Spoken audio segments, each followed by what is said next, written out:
అన్నగారి యొక్క కాన్సెప్ట్ మనకు అందరికీ తెలుసు. ఇప్పుడు మనకు అన్నగారి ఆలోచన విధానం తెలుసు. అన్నగారి యొక్క ఆలోచన విధానం ఒకటి. తమ్ముడు చెప్పినట్టు గది నుంచి ఢిల్లీ దాకా ఒకే నినాదం కూడా అదే ఎంఆర్పిఎస్ నినాదం. ఈ ఎంఆర్పిఎస్ నినాదం నిలబడాలంటే, ఈ ఎంఆర్పిఎస్ యొక్క పేరు ప్రఖ్యాతి చెందాలి అంటే, దేశవ్యాప్తంగా ఎంఆర్పిఎస్ అనే ఉద్యమానికి గుర్తింపు రావాలంటే బేసికల్గా గ్రామాల యొక్క పట్టు. యాక్చువల్గా ఈరోజు మనందరం కూడా గోపాల గారికి రిపోర్ట్ ఇచ్చాం. అన్న ఇన్ని గ్రామాలు ఉన్నాయి, ఇన్ని గ్రామాల్లో కమిటీలు, ఇన్ని గ్రామాల్లో కమిటీలు ఉన్నాయి, ఇన్ని గ్రామాల్లో దిమ్మెలు ఉన్నాయి, ఇన్ని గ్రామాల్లో దిమ్మెలు. అది మీ విజ్ఞతకి వదిలేస్తున్నాం. మనసా వాంఛ కర్మేణ అనేటువంటి ఒకటి ఉంది. ఇక్కడ అన్నగారి ఆశయం నెరవేరాలంటే పటిష్టత అనేటువంటిది అవసరం, అబద్ధం కాదు అవసరం. అది వాస్తవమా అవాస్తవం అనేది అది నేనైనా మీరైనా మనందరం కూడా హృదయపూర్వకంగా దాన్ని అర్థం చేసుకోవాల్సిన అవసరం అయితే ఉంది. ఎందుకంటే నేను ఎందుకు చెప్తున్నానంటే, మనం చెప్పేది ఒకటి ఉంది. ఒక ఇన్ఛార్జ్ వల్లీలు వచ్చి, ఇన్ఛార్జ్ అనేటువంటి పదానికి చాలా ప్రాముఖ్యమైనటువంటి విలువైనటువంటి అర్థాలు ఉన్నాయి. ఒకటి బాధ్యత, రెండు పర్యవేక్షణ. బాధ్యతనే కాదు వాళ్ళకు ఉండేది, పర్యవేక్షణ చేసేటువంటి అధికారం కూడా వాళ్ళకు ఉంది. అది ఇంకొకటి, ఒక జిల్లా ఇన్ఛార్జే కాదు ఏదైనా మండల ఇన్ఛార్జిగా ఉన్నటువంటి నీవు కూడా బాధ్యత పర్యవేక్షణ మనసు కలిగి ఉండాలి.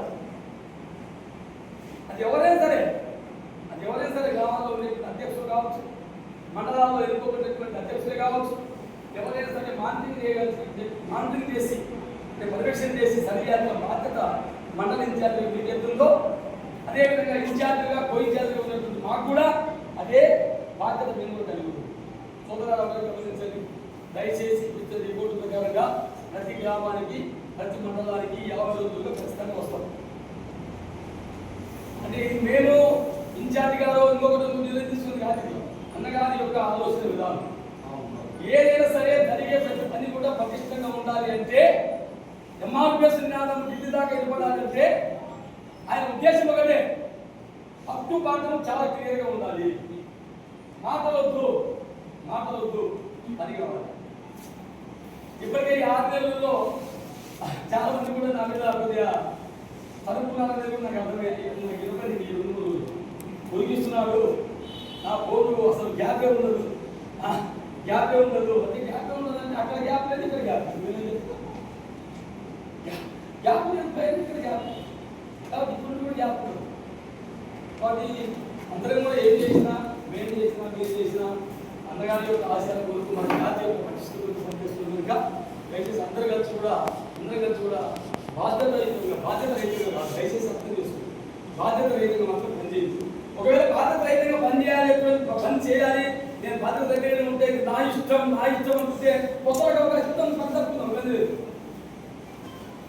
కానీ నేనేంటారు, బాధ్యత రహితంగా పనిచేయాలనేటువంటి ఆలోచన దొరికి మనలో ఉంటే కనుక, ఇప్పుడు కూడా ఇన్ఛార్జి గారి ఎదుటి చెప్తా ఉన్నాను, కొత్త వాళ్ళకు మనం చేసిన అవకాశం ఇచ్చి మనం తప్పుకోవడం పెట్టాలి కార్యకర్తకు. ఇది నేను కళాకర్గా చెప్తా ఉన్నా.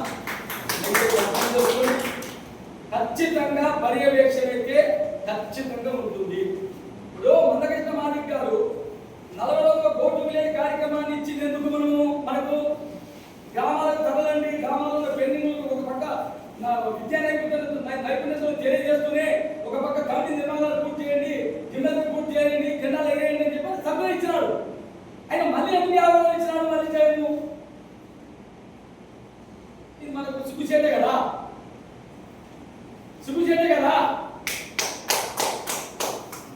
గతంలో కూడా 2020 జూన్ 6 తారీఖున ఏదైతే చెప్పుకున్నా మే నెల 20 తారీఖు ఏమంటారు అదే మాట్లాడలేదు అనుకున్నాను. 40 రోజుల్లో పూర్తి ఏమని ఇచ్చినాడు, మనకి ఏ మళ్ళీ 50 రోజులు చెప్పినాడు. తిరగపోతే ఇంటికాడు నీ మళ్ళీ కొడుతుంటాడు. ఎందుకంటే తిరిగాడు